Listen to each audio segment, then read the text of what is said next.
Alright, dovetail joints. I love the look of a dovetail joint, whether it's on a box or on a photo frame, and I've done a couple on photo frames. The only problem is my joints aren't very good.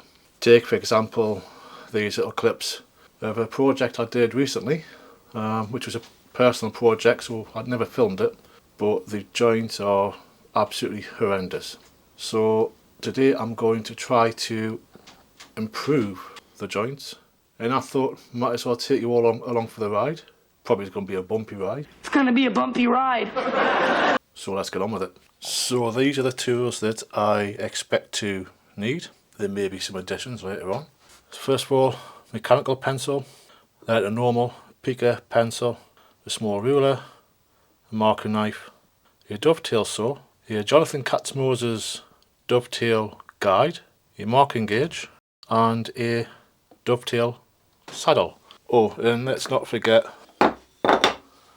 the two pieces of wood, which is going to hopefully end up like that with the joints. So let's get down to the first stage, which will be deciding which is the face side and the face edge.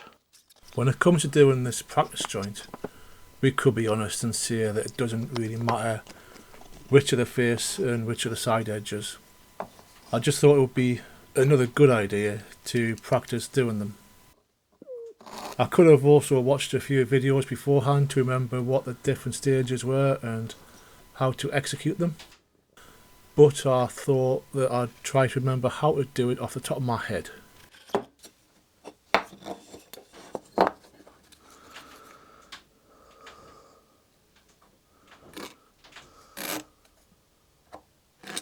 I know that some of the pros out there have different methods for marking and scoring the lines. And what I mean by that is I've seen some who just mark them all in pencil. Some will score all of the lines, including the areas that are going to be kept. And then there's others who will just score the parts which are going to get removed. That's the method I'm trying to go with, although I'll probably mark all with a pencil first.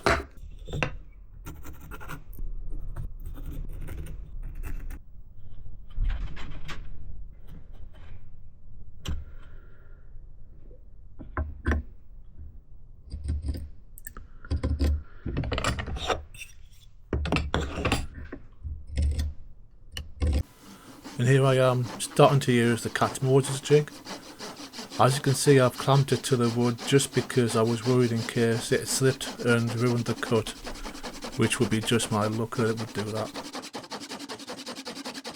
So in case you don't know anything about the Katz-Moses jig, it's got an angle on the side for when you're doing the tails like this, and also they've got magnets on them so the saw blade doesn't slip.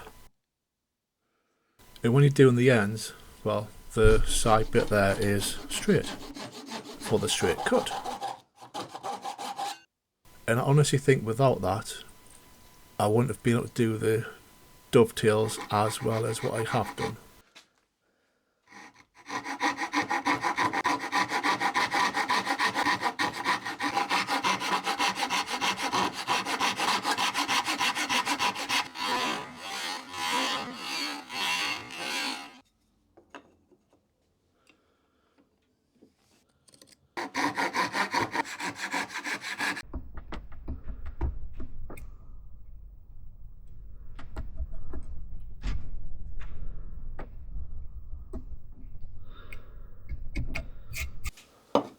Naturally, things didn't always go smoothly, so you can see here I started doing it wrong, but then quickly corrected the way it should be done, making it look so easy.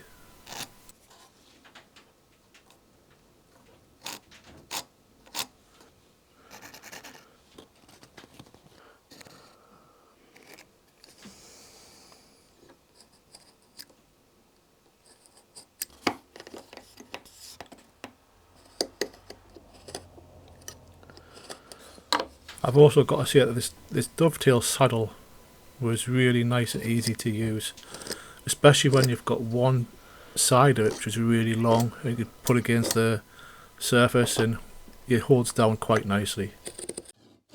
If you're enjoying the content and want to support what I do, consider buying me a coffee. Every donation, big or small, goes directly into helping me create even more videos just like this one. Your support helps cover the cost of new materials, equipment, and the time it takes to research, edit and produce high quality content. It's a small gesture that makes a huge difference and keeps the creative energy flowing. So if you'd like to be part of this journey and help the channel grow, you can head over to Buy Me a Coffee. The link is in the description below.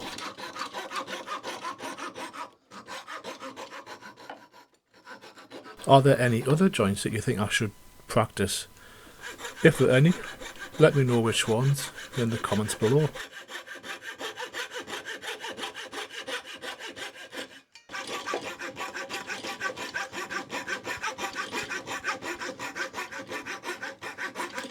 A couple of things I've messed up on before when I've been chiseling is firstly not making sure that its side profile is directly towards me, and also that I don't always chisel halfway, then turn the piece over and then chisel again. But I certainly made sure I did it on this occasion. If you're enjoying this video, why not click on the like button and subscribe to the channel? It really does go a long way in supporting a small channel such as mine.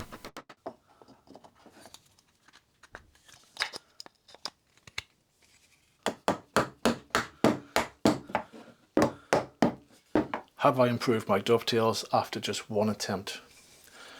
Well, looking at this,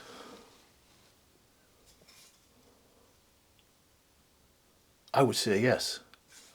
And I've got to put it down to Jonathan Katz-Moses' dovetail jig. Even though it's come in not the best condition when I ordered it, so you can't read the top instructions, you know, it has pins and tails so you know which side to use. But apart from that, it's worked, it's done the treat. At least now I'm confident to know that I can do these again, or I can do these from scratch. And now I've just got to find a new project to do it on. But that could be months down the line. But I'm happy with that. I'll see you all in the next one.